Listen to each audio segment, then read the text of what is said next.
Сәлеметсіңдер ме балалар? Бүгін біз 21-22 сабағымызды бастаймыз. Сабағымыздың тақырыбы дос болуды үйренеміз. 69 бетті ашып, тақырыбымызбен танысайық. Тесті ережесін еске түсірейік. Тәртіп, талап, тыныштық, тазалық, татулық. Жарайсыңдар.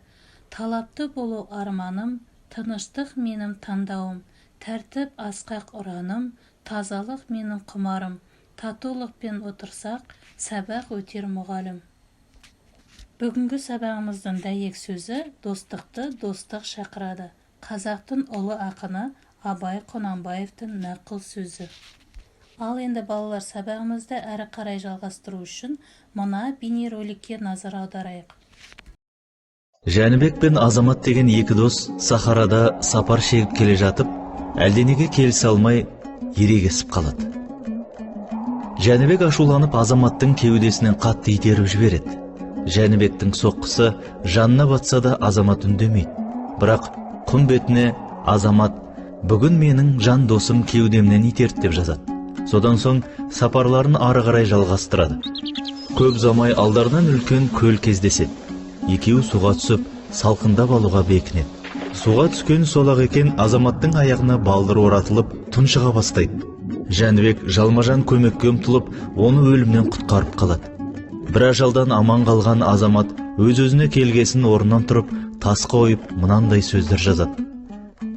«Бүгін менің жан досым өмірімді сақтап қалды». Жолдасының ісіне аздап таң қалған Жәнібек: «Алғашқы ісімді құмға жазып едің, соңғысын тасқа жазып жатырсың. Мұның мәнісін түсіндірші» деп сұрайды. Сонда Азамат: «Бізге біреу зиян тигізсе, істеген ісін құмға жазуымыз керек. Кешірім желі суырып, оны өшіріп жіберуге жеңіл болады. Ал біреу бізге жақсылық жасаса, оны тасқа жазғанымыз дұрыс. Қандай дауыл, борандар болса да, оны ешқашан өшіре алмайды» деген екен ақылды бала Азамат. Бейнефильмнен қандай ой түйдіңдер? Бейнефильмдегі адамдардың өмірлік ұстанымдары қандай, құндылықтары мен қасиеттерге негізделген? Жәнібек пен Азаматтың татуласуына не себеп болды? Жақсы, осы сұрақтарға жауап беріп өздерін қорытындылаңдар. Ал енді балалар, мен сендерге қазақтың аса көрнекті ағартушысы, педагог Ыбырай Алтынсаринның «Жаман жолдас» шығармасын оқып берейін. Жаман жолдас. Екі дос кісі жолда келе жатып, бір аюға ұшырапты. Бұл екі кісінің біреуі әлсіз, ауру екен. Екіншісі мықты, жас жігіт. Аюды көрген соң, бұл жігіт ауру жолдасын тастап, өзі бір үлкен ағаштың басына шығып кетті дейді. Ауру байғұс ағашқа шығуға дәрмені жоқ. Жерге құлады да, өлген кісі болды да жатты. Естуі бар еді, аю өлген кісіге тимейді деп. Аю бұл жатқан кісіні қасына келіп, иіскелеп тұрды да, дыбысы білінбеген соң тастап, жөніне кетті. Мұнан соң манағы жолдасы ағаштан түсіп аурудан сұрапты. «Достым, аю құлағыңа не сыбырлап кетті?» Әлсіз адам айтты: «Аю құлағыма ақыл сыбырлады». Екінші рет тар жерде жолдасын тастап қашатын достармен жолдас болма деді. Ал енді балалар, мәтінді тыңдап болсақ, келесі сұрақтарға жауап берейікші.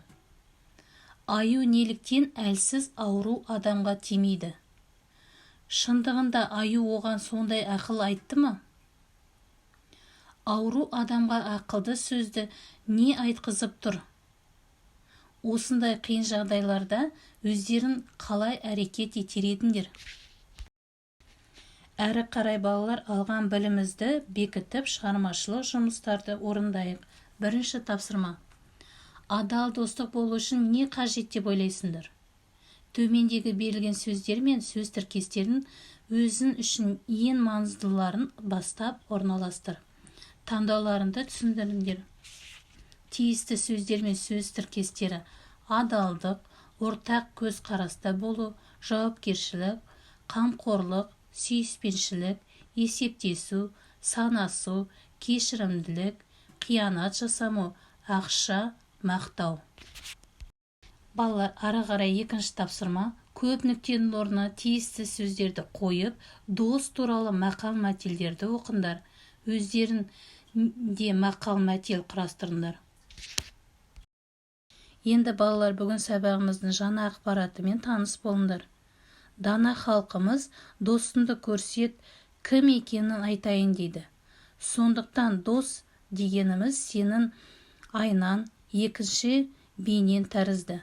Адам мен адам өз ниетіне, арман тілегіне, талғамы мен мақсатының ұқсастығы арқылы достасып кетеді.